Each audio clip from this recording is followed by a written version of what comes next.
காய்கறிகளை பயிர் செய்யறவங்க தான் சரியா சொல்லுவாங்க. அவங்க தான் விவசாயிகள், அதாவது ஃபார்மர்ஸ். மகாராஷ்டிரால நாசிக் ஜில்லால பயிராகும் திராட்சைகள் ரொம்ப ரொம்ப பிரபலமானதுன்னு சொல்லலாம். இந்த திராட்சைகளை கொடியில பாக்கும் போதே அதை அப்படியே எடுத்து சாப்பிடணும்னு மனசு துடிக்கும்.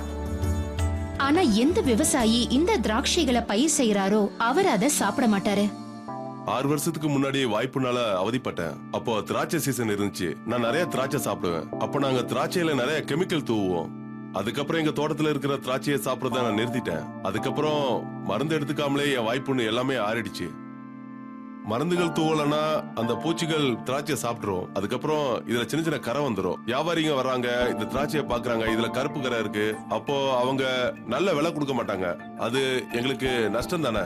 மருந்து தூவுன திராட்சையை பாத்தீங்கன்னா அது பாக்குறதுக்கு நல்லா இருக்கிற குவாலிட்டி மாதிரியே இருக்கும். ஆனா இத சாப்பிட்டீங்கன்னா உடம்புக்குள்ள விஷம் தாங்க பரவும். நாங்க வியாபாரத்துக்காக தான் இந்த மருந்தை தூவுறோம்.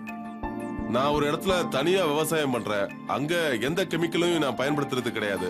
அங்க விளையறத தான் என் குடும்பத்துல இருக்கிற எல்லாரும் சாப்பிடுவாங்க.